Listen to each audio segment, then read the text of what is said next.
Hello everyone, welcome back to my channel.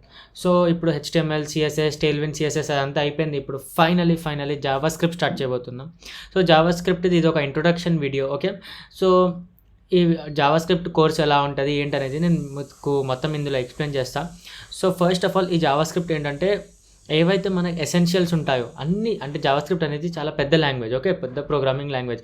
మీరు అసలు నేర్చుకోవడానికి కూర్చుంటే ఎన్ని మంత్స్ అయినా కానీ మొత్తం కంప్లీట్ చేయలేము, ఎందుకంటే చాలా ఫంక్షన్స్ ఉంటాయి. ఇంకా లైక్ డేస్ పాస్ అవుతూ కొద్దీ చాలా కొత్త అప్డేట్స్ వస్తుంటాయి, చాలా చేంజెస్ ఉంటాయి.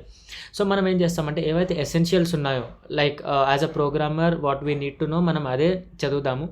అండ్ మ్యాక్సిమం అవే యూస్ కూడా అవుతాయి. ఓకే, మీకు ఏం కొత్త టాపిక్స్ అవన్నీ చేయాల్సిన అవసరం లేదు. ఏవైతే యూజ్ ఉంటాయో అవి తర్వాత మీకు అంటే బేసిక్స్ చేశాక ఒక ఎక్స్పీరియన్స్ వస్తుంది కదా, దాని తర్వాత మీకే తెలుస్తుంది ఎలా ఏం చేయాలనేది, ఎలా గూగుల్లో సొల్యూషన్స్ వెతకాలి, ఫంక్షన్స్ ఎలా వెతకాలి ఏంటనేది.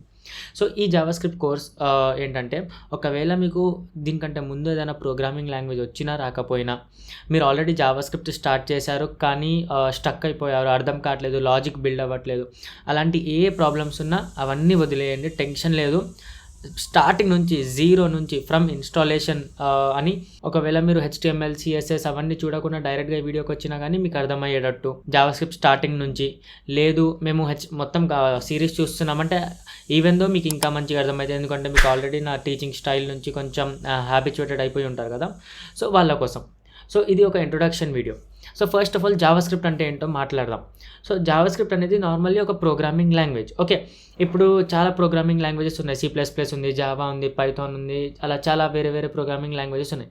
సో జావా స్క్రిప్ట్ అనేది the language of the web అంటారు, WEB, వెబ్ ఏదైతే ఉందో ఫర్ లేదా internet, the language of the internet అంటారు. ఎందుకంటే ఇంటర్నెట్ ఏదైతే ఉందో లేకపోతే మన వెబ్ పేజెస్, వెబ్సైట్స్ ఏవైతే ఉందో అవన్నీ జావా స్క్రిప్ట్ మీద రన్ అవుతున్నాయి. ఓకే, ఫర్ ఎగ్జాంపుల్ మీకు ఒక వెబ్సైట్ని డెవలప్ చేయాలి, దాన్ని డిప్లాయ్ చేయాలి అవన్నీ అంటే ఎక్కడో అక్కడ జావా స్క్రిప్ట్ ఉంటుంది. సో దానివల్ల మనం జావా స్క్రిప్ట్ని the language of the web అంటాము. ఇప్పుడు జావా స్క్రిప్ట్ని రన్ చేయడానికి డిఫరెంట్ లైక్ టైప్స్ ఉన్నాయి, డిఫరెంట్ వేస్ ఉన్నాయి జావా స్క్రిప్ట్ని రన్ చేయడానికి. సో ఒక ఎగ్జాంపుల్ ఇక్కడ చూద్దాం మనం. సో ఇది ఒక వెబ్ పేజ్ కదా, సో నేను ఏం చేస్తాను అంటే ఇక్కడ నార్మల్గా ఈ నార్మల్ వెబ్ పేజ్లోకి వచ్చి ఇక్కడ రైట్స్ క్లిక్ చేసి ఇన్స్పెక్ట్ మీద క్లిక్ చేశాను. ఇక్కడ కన్సోల్ అని ఉంది కదా, కన్సోల్ మీద క్లిక్ చేయండి. ఇవన్నీ ఏవేవో ఎర్రర్స్ వస్తుంటాయి, కామ్గా ఇక్కడ ఈ బటన్ క్లిక్ చేయండి, అన్నీ వెళ్ళిపోతాయి, క్లియర్. ఇప్పుడు ఇక్కడ మనం ఏమైనా జావా స్క్రిప్ట్ కోడ్ రాయొచ్చు. ఫర్ ఎగ్జాంపుల్ ఒక జావా స్క్రిప్ట్ కోడ్ ఏంటంటే అలర్ట్. సో అలర్ట్ అనే ఒక ఫంక్షనాలిటీ ఉంటుంది, అలర్ట్ ఇలా బ్రాకెట్ ఓపెన్ చేసా, ఇంకా అలర్ట్లో మీరు ఏమన్నా రాయండి. For example subscribe to my channel అని రాసా, అండ్ బ్రాకెట్ అయిపోయాక ఇక్కడ ఒక సెమీకాలన్ ఇచ్చా. ఎంటర్ చేశాక మనకి ఇక్కడ ఒక అలర్ట్ వచ్చింది, సబ్స్క్రైబ్ టు మై ఛానల్ అని. ఇంకా ఇది ntpmsn.com, ఇది ఏంటంటే నార్మల్గా ఎడ్జ్ ఏదైతే ఉందో దాని URL అన్నట్టు. ఎడ్జ్ ఇప్పుడు నా బ్రౌజర్ ఎడ్జ్ కదా, so edge is saying that subscribe to my YouTube channel అని ఒక అలర్ట్. సో మనం మన కోడ్లో ఇలా అలర్ట్స్ అవన్నీ రాయొచ్చు. ఇంకా వేరే ఉన్నాయి. ఫర్ ఎగ్జాంపుల్ మీకు ఏమైనా ప్రింట్ చేయాలి, లైక్ జావాలో ఏమో system.out.println అని ఉంటుంది, C++లో ఏమో cout అని ఉంటుంది, C లాంగ్వేజ్లో ఏమో printf అని ఉంటుంది. అలానే జావా స్క్రిప్ట్లో console.log అంటారు. సో మనం దాన్ని ఇక్కడ రాద్దాం, console.log బ్రాకెట్స్ ఓపెన్ చేసాం. ఇక్కడ ఏం రాయాలి, for example hello world. Okay, close చేసాము, ఎంటర్ చేస్తే హెలో వరల్డ్. ఇప్పుడు ఇక్కడ చూస్తే నేను ఇక్కడ బ్రాకెట్స్ ఎందుకు ఓపెన్ చేసా, ఇది కోట్స్ ఎందుకు ఇచ్చా, లాస్ట్లో సెమీకాలన్ ఎందుకు పెడుతున్నా, అవన్నీ మనం చిన్నగా చూద్దాము. కాకపోతే మీరు ఒకటి చూస్తే ఇప్పుడు నేను ఇక్కడ ఇది రిఫ్రెష్ చేయగానే ఇవన్నీ వెళ్ళిపోయాయి కదా, మొత్తం అయ్యేది. సో మనం జావా స్క్రిప్ట్ ఎక్కడ రాస్తాము, బ్రౌజర్లో అయితే రాయలేం. బ్రౌజర్ ఒక ప్లేస్ ఎక్కడైతే మనం జావా స్క్రిప్ట్ కావాలంటే రన్ చేయొచ్చు. ఇన్ఫ్యాక్ట్ మనం ఎప్పుడైతే వెబ్సైట్స్ క్రియేట్ చేస్తామో, జావా స్క్రిప్ట్ కాన్సెప్ట్స్ నేర్చుకుంటూ ఉంటామో, మనం చాలా వరకు కోడ్ ఇక్కడ కన్సోల్లో రాసి ఇక్కడ అవుట్పుట్ చూస్తాం. ఓకే, సో మనం ఈ కన్సోల్ అనేది చాలా వరకు యూస్ చేస్తాము. అండ్ ఇది నేను ఎడ్జ్ యూస్ చేస్తున్నా కానీ నేను ఇప్పుడు నెక్స్ట్ గూగుల్ క్రోమ్ ఇన్స్టాల్ చేస్తాను. మీరు కూడా గూగుల్ క్రోమ్లో చేయండి, ఎందుకంటే గూగుల్ క్రోమ్లో ఏంటంటే డెవలపర్స్ కోసం ఆప్షన్స్, ఎక్స్టెన్షన్స్ చాలా ఉంటాయి. సో మనం గూగుల్ క్రోమ్ యూస్ చేద్దాం, సరేనా. సో ఇప్పుడు ఇక్కడ మనం ఏమంటారు జావా స్క్రిప్ట్ రాయొచ్చు, కాకపోతే ఎప్పుడైతే మనం రిఫ్రెష్ కొడుతున్నామో ఆ కోడ్ అంతా వెళ్ళిపోతుంది. సో దానికోసం మనం ఒక ఐడిఈ యూస్ చేస్తాము, ఇంటిగ్రేటెడ్ డెవలప్మెంట్ ఎన్విరాన్మెంట్. సో చాలా ఐడీస్ ఉన్నాయి, మీరు ఏదైనా యూస్ చేయొచ్చు. నేనేమో VS కోడ్ యూస్ చేస్తున్నాను, ఎందుకంటే VS కోడ్ చాలామంది డెవలపర్స్, చాలామంది ప్రోగ్రామర్స్ యూస్ చేస్తారు. ఇది మైక్రోసాఫ్ట్ వాళ్ళది, చాలా అప్డేట్స్ వస్తాయి. అండ్ ఇంకొకటి ఏంటంటే, మీరు ఒక్క విజువల్ స్టూడియో కోడ్ ఎలా యూస్ చేయాలో అర్థం చేసుకుంటే మీరు C++, Java, Python, machine learning, artificial ఏమైనా కానీ మీరు ఇందులో చేయొచ్చు. ఈవెన్ ఫ్లటర్ డెవలప్మెంట్ ఏదైతే ఉంటుందో మనం మొబైల్ యాప్స్ క్రియేట్ చేస్తాం, అది కూడా మీరు విజువల్ స్టూడియో కోడ్లో చేయొచ్చు.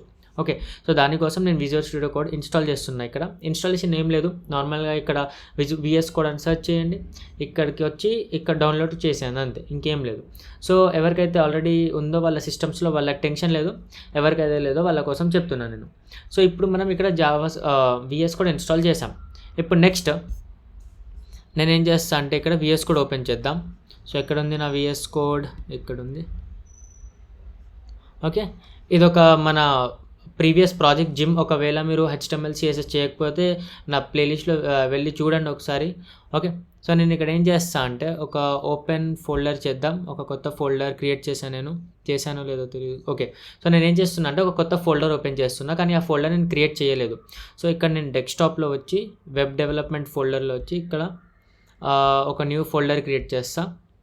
ఏమని, Java script. Okay, Java script అంటే ఒక న్యూ ఫోల్డర్ క్రియేట్ చేసా అండ్ ఇక్కడ నుంచి ఓపెన్ చేస్తున్నా. ఒకవేళ మీది విండోస్ అయితే నార్మల్గా సేమ్ ఇలానే పైకి వచ్చి ఇక్కడ ఫైల్ అని ఉంటుంది, ఓపెన్ ఫోల్డర్. ఏ ఫోల్డర్ ఓపెన్ చేయాలో ఆ ఫోల్డర్ ఓపెన్ చేయండి మీరు. దీన్ని ఫుల్ స్క్రీన్ చేస్తాం. అండ్ ఇప్పుడు మనం జావా స్క్రిప్ట్ ఫోల్డర్ లోపల ఉన్నాం. సో ఇప్పుడు జావా స్క్రిప్ట్ని రన్ చేయడానికి లైక్ మీకు తెలిస్తే HTMLకి index.html అని యూస్ చేసాము, స్టైల్కి CSSకి styles.css అని. అలాంటి జావా స్క్రిప్ట్కి కూడా మనం ఫైల్ నేము అండ్ .js అని పెట్టాలంతే. సో ఇక్కడ ఏంటి, ఫర్ ఎగ్జాంపుల్ నేను స్క్రిప్ట్ అని పెడుతున్నా, అంటే ఇది డిఫాల్ట్ పేర్లు ఉంటాయి. లైక్ HTMLకి ఇండెక్స్ అని, CSSకి స్టైల్స్ అని, జావా స్క్రిప్ట్కి స్క్రిప్ట్ అని, అలా పేర్లు ఉంటాయి. కాకపోతే మీరు ఏదైనా పెట్టచ్చు. ఓకే, నేను కావాలంటే mubashir.js అని కూడా యూస్ చేయొచ్చు. సో script.js అనేది extension, Java script extension. Enter చేసాము. ఇప్పుడు మనం ఒక జావా స్క్రిప్ట్ ఫైల్ క్రియేట్ చేసాం. సేమ్ ఇందాక మనం రాసిన కోడ్ ఇక్కడ రాద్దాం. ఫర్ ఎగ్జాంపుల్ నేను ఇక్కడ లాగ్ అని రాసాం. జస్ట్ లాగ్ అని రాయగానే మనకి ఇక్కడ ఒక బాక్స్ అను లాగ్ టు ద కన్సోల్ అని వస్తుంది కదా. ఇది ఎందుకు వస్తుందంటే VS కోడ్లో ఒక ఎక్స్టెన్షన్ లేదా ఒక ఫీచర్ ఉంది, దాన్ని ఎమెట్ అంటారు, EMMET. అందులో ఏంటంటే మనం నార్మల్గా కొంచెం కోడ్ రాస్తే రిమైనింగ్ అది ఇస్తుంది. లైక్ ప్రింట్ రాసి PRI అని రాస్తే ప్రింట్ అని మొత్తం అలా. సో ఇప్పుడు నేను లాగ్ రాసి ఇక్కడ ఎంటర్ చేయగానే console.log అని వచ్చేసింది. నేను ఇక్కడ ఇప్పుడు డబల్ కోట్స్ ఇస్తున్నా. డబల్ కోట్స్ ఎందుకు ఇస్తున్నా అంటే మనకి ఏదైతే ప్రింట్ అవ్వాలి అది డబల్ కోట్స్లో ఇవ్వాలి. ఓకే, డబల్ కోట్స్లో ఏదైతే సెంటెన్స్ ఇస్తామో అప్పుడు అది ప్రింట్ చేస్తుంది. సో ఇక్కడ నేను ఏం చేస్తా అంటే ఫర్ ఎగ్జాంపుల్ మనం మళ్ళీ ఇక్కడ యూట్యూబ్కి వెళ్దాం. సో ఇది అండ్ ఈ లేటెస్ట్ వీడియోలో చూద్దాం కామెంట్స్ ఎవరు చేశారని, ఎవరైనా కామెంట్ చేశారో లేదని. ఇక్కడ ఓకే విజయ్. సో నేను ఇక్కడ ఏం చేస్తున్నా అంటే హలో విజయ్ అని రాసా. ఓకే, ఇప్పుడు ఈ లాస్ట్లో ఈ సెమికాలన్ ఎందుకు ఇస్తున్నామంటే మనం ఎలా అయితే ఇంగ్లీష్లో ఫుల్ స్టాప్ అండ్ హిందీలో ఇలా లాస్ట్లో ఒక లైన్ డ్రా చేస్తాం కదా ఎండ్ చేయడానికి సెంటెన్స్, దాన్ని హిందీలో ఏమంటారో నాకు గుర్తురాట్లే, కానీ ఇంగ్లీష్లో నార్మల్ ఫుల్ స్టాప్స్ ఎలా ఉంటాయో ప్రోగ్రామింగ్ లాంగ్వేజ్లో లేదా అంటే పైథాన్లో ఉండదు, కానీ జావా స్క్రిప్ట్లో, జావాలో, C++లో ఆ లైన్ని ఎండ్ చేయడానికి ఆ సెమీ కాలన్ ఏదైతే ఉందో అది వాడతాము. ఓకే, సో ఇప్పుడు మనం ఇక్కడ రాసేసాం. ఓకే, మరి రన్ ఎలా చేయాలి దీన్ని, మనకు ఆ అవుట్పుట్ ఎక్కడ కనిపిస్తుంది. సో జావా స్క్రిప్ట్లో వెబ్ డెవలప్మెంట్లో ఈ జావా స్క్రిప్ట్ ఫైల్ అనేది సపరేట్గా రన్ అవ్వదు. దీన్ని మనం ఒక HTML ఫైల్తో లింక్ చేయాలి. ఓకే, ఆ లింక్ చేశాక అప్పుడు జావా స్క్రిప్ట్ రన్ అయ్యేది. లైక్ నార్మల్గా ఎలా అయితే జావా, C++ రన్ అవుతాయో అలా అవ్వదు. సో మనం ఆబ్వియస్లీ వెబ్సైట్ క్రియేట్ చేస్తున్నప్పుడు HTML CSS క్రియేట్ చేస్తాం కదా. సో నేను ఇక్కడ ఏం చేస్తాను అంటే ఒక index.html అని ఫైల్ క్రియేట్ చేశాను. ఫైల్ క్రియేట్ చేశాక మనకు ఒక బాయిలర్ ప్లేట్ కోడ్ కావాలి. బాయిలర్ ప్లేట్ కోడ్ అంటే మీకు ఆల్రెడీ తెలుసు, ఒక ఎక్స్క్లమేషన్ మార్క్ ఇస్తే మీకు ఇక్కడ ఒక ఆల్రెడీ డెవలప్డ్ ఉన్న ఒక కోడ్ వస్తుంది, అంటే బేసిక్ లేఅవుట్ వస్తుంది. ఇప్పుడు నేను ఏం చేస్తాను, ఈ బాడీ ఉంది కదా, ఈ బాడీ ట్యాగ్ ఎక్కడైతే ఎండ్ అవుతుందో ఇక్కడ ఇది చూస్తే మీకు ఎండ్ అవుతుందని అర్థమైంది కదా. ఇక్కడికి వచ్చి నేను ఒకటి ఆ జావా స్క్రిప్ట్ ఫైల్ ఏదైతే ఉందో దాన్ని ఇక్కడ ఇంపోర్ట్ చేస్తాను. ఇప్పుడు ఇంపోర్ట్ ఎలా చేస్తాము, ఎలా అయితే CSSని ఇంపోర్ట్ చేస్తామో అలానే జావా స్క్రిప్ట్ని కూడా ఇంపోర్ట్ చేస్తాం. సో నేను ఇక్కడ ఏం చేస్తాను అంటే స్క్రిప్ట్ అని రాస్తా. స్క్రిప్ట్ అని SCR అని రాయగానే నాకు ఇక్కడ ఆప్షన్స్ వస్తున్నాయి. నేను ఏం చేస్తాను అంటే స్క్రిప్ట్ SRC అని ఏదైతే ఉందో ఆ రికమెండేషన్ని నేను ఎంటర్ చేస్తాను. ఇప్పుడు సోర్స్లో ఏం రాయాలి, సోర్స్లో script.js అని రాయాలి. సో నేను ఇక్కడ script.js రాసేస్తాను. అయిపోయింది. This is how you link HTML Anu Java script. అర్థమైందా? సో ఇప్పుడు బాడీ ట్యాగ్లోకి వచ్చి ఎక్కడైతే బాడీ ఎండ్ అవుతుందో అక్కడ మనం జావా స్క్రిప్ట్ని లింక్ చేసేసాం. ఇప్పుడు ఈ ఫైల్ ఏదైతే ఉందో దీన్ని మనం ఇక్కడ నుంచి గో లైవ్ చేయాలి. ఒకవేళ మీకు గో లైవ్ తెలియదు అంటే ఇక్కడ ఎక్స్టెన్షన్స్ రండి, ఇక్కడ గో లైవ్ అని సెర్చ్ చేయండి, గో లైవ్ అని. And live server, sorry go live కాదు, sorry live server. So live server అని సెర్చ్ చేయగానే ఈ ఎక్స్టెన్షన్ వస్తుంది, రిత్విక్ డెవ్ అని ఉంటుంది ఇక్కడ, అది ఇన్స్టాల్ చేయండి మీరు, సరేనా? సో అప్పుడు మీకు ఇక్కడ గో లైవ్ అని చూపిస్తుంది. గో లైవ్ మీద క్లిక్ చేయగానే మీకు ఇక్కడ ఈ పేజ్ అయితే ఉందో అది ఓపెన్ అవుతుంది. ఒకవేళ మీకు ఇక్కడ పేజ్ ఓపెన్ అవ్వకపోతే మీరు ఇక్కడ చూడండి ఏముంది, పోర్ట్ 5500 అని ఉంది కదా. మీరు గూగుల్ క్రోమ్లో ఓపెన్ చేసి ఇక్కడ నార్మల్గా లోకల్ హోస్ట్ అని రాసిన కానీ లోకల్ హోస్ట్ ఇలా 5504 / మీ ఫైల్ ఏంటి, ఫర్ ఎగ్జాంపుల్ index.html అయితే index.html, ఇంకా వేరేది ఏమైనా పెడితే అది పెట్టేస్తే మనకి ఇక్కడ మన వెబ్ పేజ్ ఓపెన్ అయిపోయింది. కానీ మనకి ఇక్కడ ఏం కనిపించట్లేదు. ఎందుకు కనిపించట్లేదు? ఎందుకంటే మనం ఇక్కడ బాడీలో ఏమి ఇవ్వలేదు. ఫర్ ఎగ్జాంపుల్ నేను ఒక h1 ఇచ్చాను అనుకోండి, హెలో అని, నాకు ఇక్కడ ఒక హెలో అని కనిపిస్తుంది. ఇప్పుడు మీరు ఇక్కడ రైట్ క్లిక్ చేసి ఇన్స్పెక్ట్ మీదకి వెళ్ళి కన్సోల్లో చూస్తే హెలో విజయ్ అని ఉంది. అర్థమైందా? అలా. సో మనం హెచ్టిఎంఎల్ని జావాస్క్రిప్ట్ని ఇలా లింక్ చేసి యూస్ చేస్తాము జావాస్క్రిప్ట్ని. సో ఇప్పుడు మనకు జావాస్క్రిప్ట్లో కూడా ఏమంటారు, 2 టైప్స్, అంటే జావాస్క్రిప్ట్లో ఏంటంటే 2 కాన్సెప్ట్స్ ఉంటాయి మెయిన్లీ. ఫస్ట్ ఏమో జావాస్క్రిప్ట్ యాజ్ అ లాంగ్వేజ్, అంటే మనం variables, loops, if else, while, break, continue అవన్నీ నేర్చుకుంటాం. అవి నార్మల్ జావాస్క్రిప్ట్ లాంగ్వేజ్. దాని తర్వాత DOM అని వస్తుంది, అంటే డాక్యుమెంట్ ఆబ్జెక్ట్ మోడలా మోడిఫికేషన్ చూద్దాం. సో నేను ఇక్కడికి వచ్చా, what is DOM. Introduction to DOM అని వచ్చింది. డాక్యుమెంట్ ఆబ్జెక్ట్ మోడల్ అంటే ఏంటంటే, ఫర్ ఎగ్జాంపుల్ ఇప్పుడు మన వెబ్సైట్ ఉంది, హెచ్టిఎంఎల్లో నేను ఆల్రెడీ డాక్యుమెంట్ ఆబ్జెక్ట్ మోడల్ అంటే ఏంటో చెప్పాను మీకు. సో ఇప్పుడు ఫర్ ఎగ్జాంపుల్ మనం ఇక్కడ ఈ కోడ్ చూస్తే ఫస్ట్ మనకు హెచ్టిఎంఎల్ ఉంది, అంటే టాప్లో హెచ్టిఎంఎల్ ఉన్నట్టు కదా. దాని తర్వాత హెడ్ ఉంది, అంటే హెచ్టిఎంఎల్కి ఒక చిల్డ్రన్ ఇలా వచ్చి ఇక్కడ హెడ్ ఉంది. దాని తర్వాత ఇక్కడ హెచ్టిఎంఎల్లోనే హెడ్ ఉంది, హెడ్ ఎండ్ అయిపోయింది, బాడీ ఉంది. సో ఇక్కడ హెచ్టిఎంఎల్ ఇలా వచ్చింది, హెడ్ ఇలా వచ్చింది, బాడీ. ఓకే, ఇదొకటి అయిపోయింది. ఇప్పుడు ఇక్కడ హెడ్లో మీరు ఇక్కడ చూస్తే మళ్ళీ మెటా అని వేరేది ఉంది, మెటా టైటిల్ అని. సో ఇక్కడ ఒక మెటా, ఇక్కడ ఒక టైటిల్. మళ్ళీ బాడీలో వచ్చేసరికి ఇక్కడ ఒక H1. సో ఇదంతా ఒక ట్రీ లైక్ స్ట్రక్చర్ ఫామ్ అవుతుంది ఇక్కడ. సో మీరు నార్మల్గా వాట్ ఈస్ డోమ్ అని చెప్పి ఇమేజెస్లో వెళ్తే ఇక్కడ చూడండి, ఒక డాక్యుమెంట్ ఉంది, దానికి HTML స్టార్ట్ అవుతుంది, HTMLలో హెడ్, బాడీ ఉంది, ఇక్కడ మెటా ఉంది, అలా. సో దీన్ని మ్యానిపులేట్ చేస్తాము మనం. Okay, JavaScript is nothing but we use for functionality, and functionality is nothing but manipulation of data, అంతే కదా. ఫర్ ఎగ్జాంపుల్ ఇప్పుడు ఇక్కడ హెలో అని ఉంది. ఫర్ ఎగ్జాంపుల్ ఇక్కడ నేను ఏం రాస్తా, ఇక్కడ సైన్ ఇన్ అని రాస్తా. ఓకే, సో ఇక్కడ సైన్ ఇన్ అని వచ్చింది. మీరు దీని మీద క్లిక్ చేశారు, సైన్ ఇన్ చేశారు. అప్పుడు ఏమవ్వాలి, ఈ సైన్ ఇన్ చేంజ్ అయ్యి లాగౌట్ అని అయిపోవాలి, లేకపోతే లాగిన్ ఉంటే లాగౌట్ అని అయిపోవాలి కదా. సో ఇప్పుడు ఏమైంది, ఆ డేటా ఏంటనేది చేంజ్ అయిపోయింది. సో అది ఒక టైప్ ఆఫ్ మ్యానిపులేషనే.